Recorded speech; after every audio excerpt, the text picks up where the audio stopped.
ओम गणेशाय नमः। ओम नमः शिवाय। मैं निखिल ज्योतिषाचार्य आप सभी का मेरे चैनल पे पुनः स्वागत करता हूँ। आशा करता हूँ आप सभी स्वस्थ होंगे। महादेव की कृपा आप सभी पर सदैव बनी रहे। ये वीडियो टॉरस यानी कि वृषभ के लिए महत्वपूर्ण है, क्योंकि ये वीडियो है आने वाले हफ्ते यानी कि 17 जुलाई 2023 से 23 जुलाई 2023 तक के साप्ताहिक राशिफल के बारे में। कैसा रहेगा आने वाला हफ्ता वृषभ के लिए। जो मेरा साप्ताहिक राशिफल होता है वो प्रमुखतः चंद्रमा की गति पे आधारित होता है। चंद्रमा नवग्रहों में से सबसे तेज चलते हैं, 2.25 दिन में अपना राशि परिवर्तन कर लेते हैं। तो स्वाभाविक तौर से पूरे हफ्ते में अलग अलग भावों में जाते हैं, अलग अलग ग्रहों से योग करते हैं, युति बनाते हैं, अलग अलग राशियों में जाते हैं। तो इन सब चीज़ों का आपके जीवन में क्या प्रभाव पड़ सकता है पूरे हफ्ते में, इन्हीं सब चीज़ों पर आधारित मेरा साप्ताहिक राशिफल होता है। लग्न राशि से और चंद्र राशि से अलग अलग राशिफल नहीं बन सकते। मेरा हमेशा से मानना है कि यदि आपको अपनी लग्न राशि पता है तो वहाँ से देख सकते हैं, वहाँ से अच्छे रिजल्ट मिलेंगे। जिनको अपनी लग्न राशि नहीं पता या जो सेकंड ओपिनियन के लिए अपनी चंद्र राशि से भी देखना चाहते हैं, उनके लिए भी राशिफल यही रहेगा।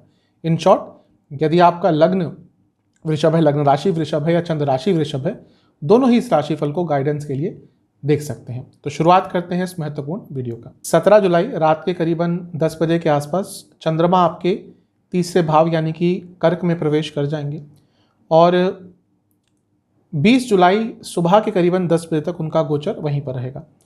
तीसरे भाव में होंगे चंद्रमा। तीसरे भाव में चंद्रमा का आना अच्छा ही कहा जाता है, अच्छा ही होता है। अपनी राशि के हैं तो और बली हो जाएंगे।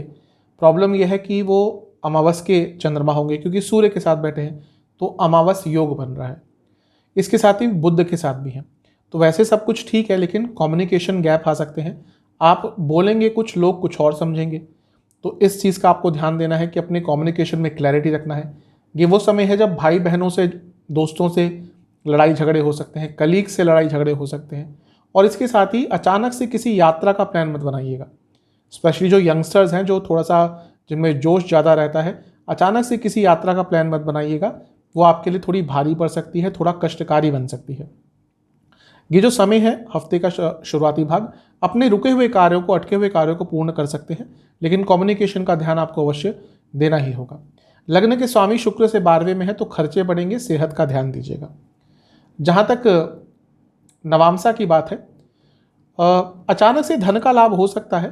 बस यही चीज़ कहूँगा कि किसी की बातों में मत आइएगा। ये वो समय है जब आप ओवर एक्साइटमेंट में आकर कुछ गड़बड़ भी कर सकते हैं। दशामसा के हिसाब से जो लोग मीडिया से जुड़ा कार्य करते हैं उनके लिए समय बहुत अच्छा दिख रहा है, या फिर इंटरनेट से जुड़ा कुछ कार्य करते हैं, आईटी से जुड़ा कुछ कार्य करते हैं, लाभ होगा। लव लाइफ सब कुछ ठीक है, बस शॉर्टकट्स मत लीजिएगा या कुछ ऐसे कमिटमेंट मत कीजिएगा जो आप पूरे नहीं कर सकते, अदरवाइज प्रॉब्लम आ सकती है। जहाँ तक वैवाहिक जीवन की बात है, शब्दों पर बहुत ध्यान देना पड़ेगा। आपकी वाणी थोड़ी कड़वी हो जाएगी, स्पेशली अपने लाइफ पार्टनर के प्रति, और इसके कारण दिक्कत परेशानी दोनों ही पड़ेंगी। जहाँ तक सेहत की बात है, इन्फेक्शन तंग कर सकते हैं, गले की प्रॉब्लम तंग कर सकती है। स्टूडेंट्स के लिए समय ठीक है, लेकिन थोड़ा परिवर्तन आपको करना पड़ेगा अपने कार्यशैली में, अपने पढ़ने की शैली में, तभी चीज़ें ठीक हो पाएंगी। जहाँ तक सर्वाष्टक की बात है, आपका प्रथम स्थान ही अत्यंत बली है, यानी कि हफ्ते के शुरुआती भाग में कुछ बहुत महत्वपूर्ण हो सकता है, लेकिन जो कम्युनिकेशन वाली बात मैंने कही उस पर ध्यान दीजिए। 20 जुलाई सुबह के करीबन 10 बजे चंद्रमा आ जाएंगे आपके चौथे स्थान पर, यानी कि सिंह में, और 22 जुलाई शाम के करीबन, रात के करीबन 11 बजे तक उनका गोचर यहीं पर रहेगा। चंद्रमा का चौथे घर में आना बहुत अच्छा नहीं होता, क्योंकि कारको भावनाशय दोष उत्पन्न करते हैं। अच्छी चीज़ ये है कि यहाँ पर बृहस्पति की उन पर दृष्टि रहेगी, और साथ ही में शुक्र और मंगल के साथ वो होंगे। जो लोग प्रॉपर्टी खरीदना चाहते थे, वाहन खरीदना चाहते थे, उनके लिए समय अच्छा है। ध्यान ये देना है कि शनि की दृष्टि है और शनि वक्री हैं, तो वाहन खरीदना चाहते हैं या प्रॉपर्टी खरीदना चाहते हैं, जल्दबाजी ना करें। बात आगे बढ़ा सकते हैं, लेकिन जहाँ पे चीज़ें फाइनलाइज करने की बात आएगी वहाँ पे थोड़ा धैर्य रखिएगा। कोई कॉन्ट्रैक्ट आदि, कोई चेक आदि, कुछ भी जहाँ पर लीगल कॉम्प्लिकेशंस हो सकते हैं, जहाँ पर लीगल चीज़ें इन्वॉल्व हो सकती हैं, वो मत कीजिएगा। प्रॉपर्टी देखने के लिए, वाहन देखने के लिए, अपना बजट के हिसाब से चुनने के लिए ये समय अच्छा है, लेकिन कोई डॉक्यूमेंट आदि आपको साइन नहीं करना। चौथे घर में है चंद्रमा, मंगल के साथ हैं, घर में थोड़ा गुस्सा बढ़ सकता है। ये वो समय है जब इन्फीरियोरिटी कॉम्प्लेक्स, सुपीरियोरिटी कॉम्प्लेक्स, ये सारी चीज़ें घर में चलेंगी। कौन श्रेष्ठ है, कौन श्रेष्ठतम है, ये वो भी समय है जब माता जी की तबीयत आपकी खराब हो सकती है, तो थोड़ा सा ध्यान देना है, क्योंकि कारको भावनाशय दोष का प्रभाव अपने इमोशनल सेल्फ पर और माता जी की सेहत पर पड़ता है।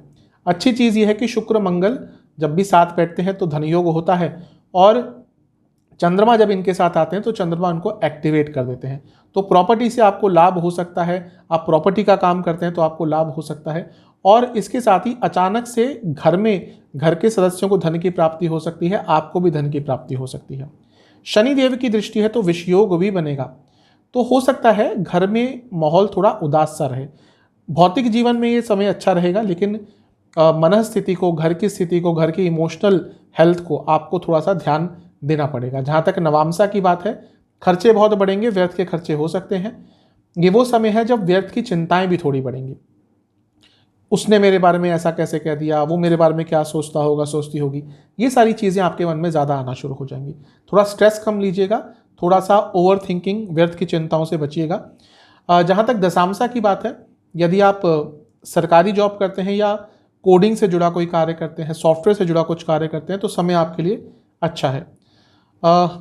दशांशा के हिसाब, लव लाइफ के हिसाब से समय ठीक है, लेकिन थोड़ा सा कम्युनिकेशन पर काम करना पड़ेगा, और अपने फ्रेंड्स के इन्वॉल्वमेंट को थोड़ा कम रखिएगा इस टाइम पे, क्योंकि बाहरी तत्वों के कारण, बाहरी लोगों के कारण रिलेशनशिप में प्रॉब्लम आ सकती है।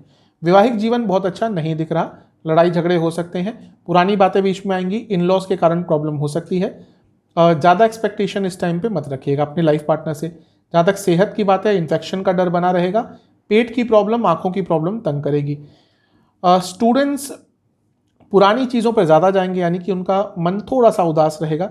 मैं यही कहूँगा कि जो क्लैरिटी की कमी आपके अंदर आ रही है, वो किसी बड़े व्यक्ति से बात कर दूर हो सकती है, बात कीजिएगा। सर्वाष्टक में आपका धनस्थान बली है, तो जैसा मैंने कहा, धन के हिसाब से ये समय अच्छा दिख रहा है, लेकिन पर्सनल लाइफ, इमोशनल लाइफ का थोड़ा ध्यान दीजिएगा, घर वालों का थोड़ा ध्यान दीजिएगा।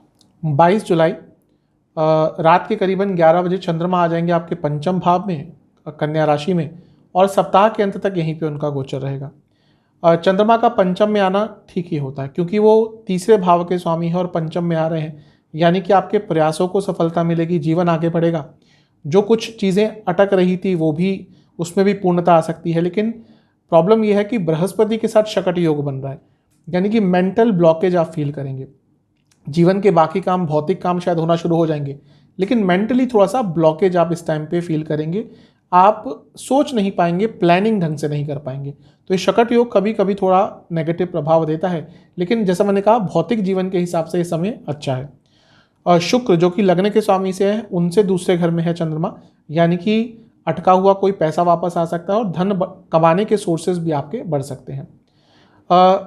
जिनका रिलेशनशिप थोड़ा सा प्रॉब्लम के थ्रू जा रहा था, उनको इस टाइम पे थोड़ा ध्यान रखना चाहिए कि चीज़ें रेगुलर रहें, नॉर्मल रहें, कुछ भी कॉम्प्लेक्स वो अपने रिलेशनशिप में ना करें। जहाँ तक नवामसा की बात है, खर्चा अभी बढ़ता हुआ दिख रहा है, थोड़ा सा अपने खर्चे पर नियंत्रण रखें, और सोशल लाइफ पर भी थोड़ा ध्यान दें।